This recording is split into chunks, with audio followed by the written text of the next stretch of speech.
So, this is where we have to start the third literary work in our IB course of English, and that is Things Fall Apart. And because of the way Corona has blessed us, we have to get into this mode of teaching, and I have tried to make sure that this video is not very long so that your attention span does not go away. What I want to talk about in this short video is that what should be our approach and how are we going to deal with this novel. These are the basic things. Things Fall Apart, 1958 by Chinua Achebe. The PDF is available. You can also buy a book, but it has to happen as soon as possible. And we need to understand that we can have different approaches to study this text. There is a way to study it in a very linear manner from top to bottom, or we can do a more of thematic reading of the text where we deal with the themes, we go deep into the themes and understand how the themes are constructed, how the themes are addressing certain things that the writer has wanted. It is very important to go deep into Chinua Achebe's mind because he has been very, very instrumentally thoughtful about how to write down this whole novel, which is aptly called as the African novel, which is basically part of a trilogy, which the first one is Things Fall Apart, then comes No Longer at Ease, and then comes Arrow of God, all talking about how the colonizers, the European colonizers, hit upon the shores of Nigeria and how they attacked the Igbo land, how they made sure that the people of Igbo land fall for their religious, what should I say? Not temptations. These are not religious temptations. The way the missionaries go to the African continent and they present their religion as something better than their religion, which has a lot of bigotry, lot of sacrificial ideas according to the Western idea of religion. So what they do is that they basically try and brainwash the aborigines of Nigeria especially, and then also there are other European colonizers who do the same thing to other African countries. And during the course of this trilogy, it is a beautiful rendition of how it started in the 1880s, where the European colonizers became very aware that Africa is such an untouched, glorified place of great natural resources, and they start their plundering, and the trilogy ends in the late 1970s, where we see that the colonial legacy of corruption has somehow gotten into the people of Nigeria, who by then are independent but still follow the structure of a neo-colonialist regime where the Western, more richer structures are still controlling the fate of Nigeria, and these ministers are trying to make sure that developmental things happen in Nigeria, but sadly the good things are reaped by these ministers and it does not really go down to the basic population, and which is why we see that Nigeria, in spite of being one of the most resourceful countries in Africa, if not the world, have not still come up in terms of economical stability and, to be precise, human development index. Anyway, so we will have more such discussions whenever possible, but this is just a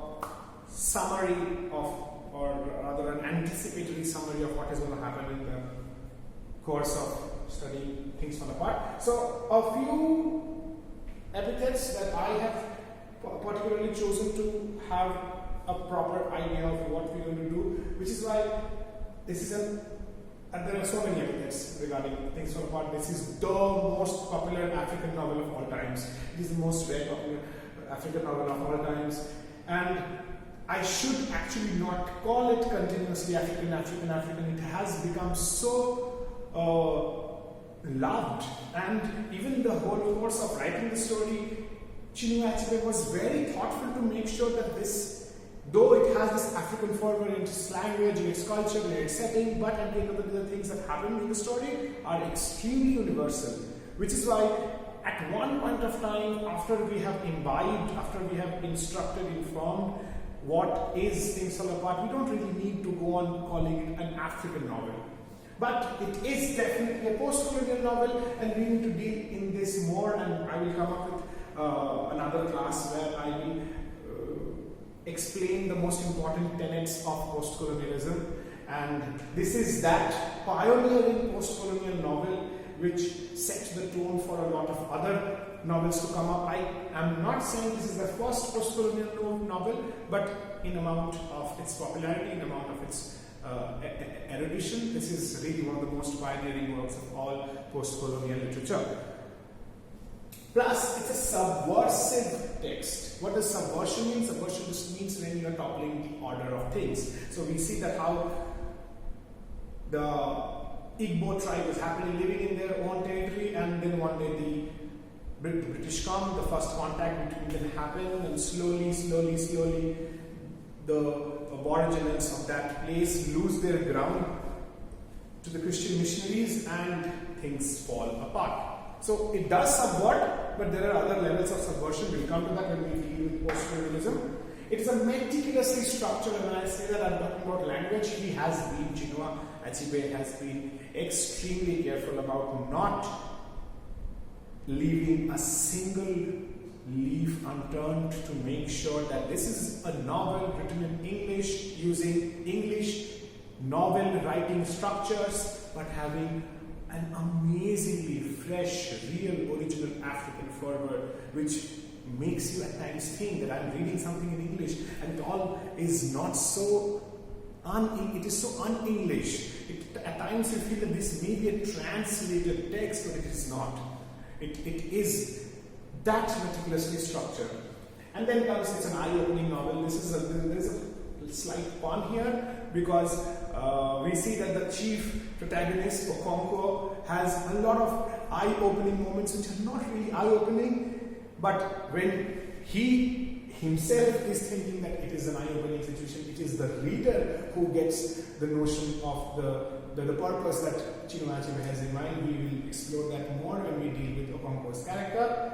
There are a few keywords that we need to remember about this novel regarding its content, that power is something that we cannot really keep out from any sort of any literary text, but here it's very clear, the whole power game, how it goes down, how it goes up, who wins, who loses, why, what, goes very clearly. Gender is the most important topic once we have understood the basic difference between a man and a woman is, after all, biological, and there are other things which are not really as discriminatory as it was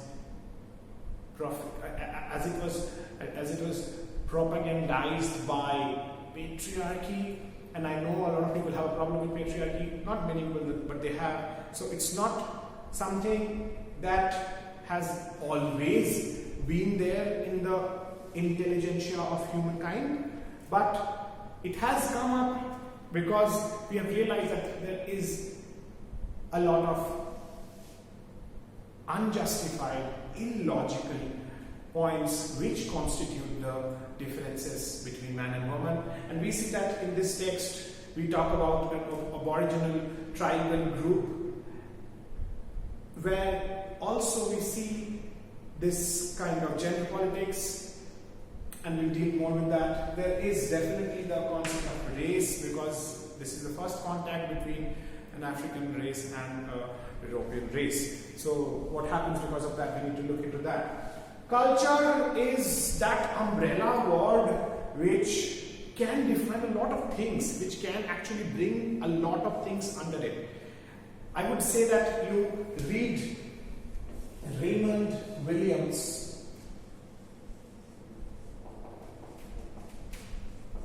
and what he says about culture, and you will understand that apart from the most popular, most common definition that you find in the dictionary, culture is much more than that. And again, we will have more classes on that. Society, religion are the other two things that are very important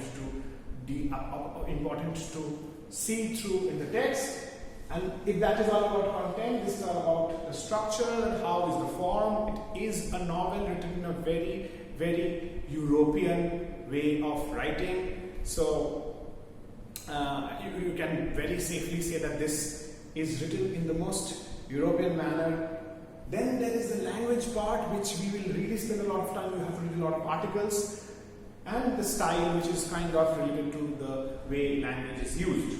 So now, once this sort of an introductory class is done on Things Fall Apart, my imploration is that you must be done with the reading of the text in the next one day, and the PDF is available. I don't want you to go wait for the book to come, because we need to finish things as fast as possible.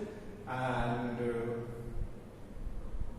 that's it for the day. Just remember that you will need to read a lot of things. This lack of discussion that we are having because of the great corona is something that we have to cover up with our reading, and I will provide you with helpful articles.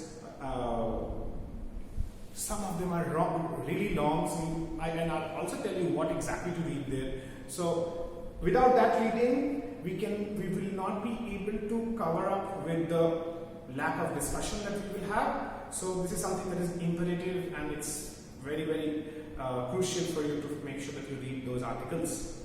Thank you.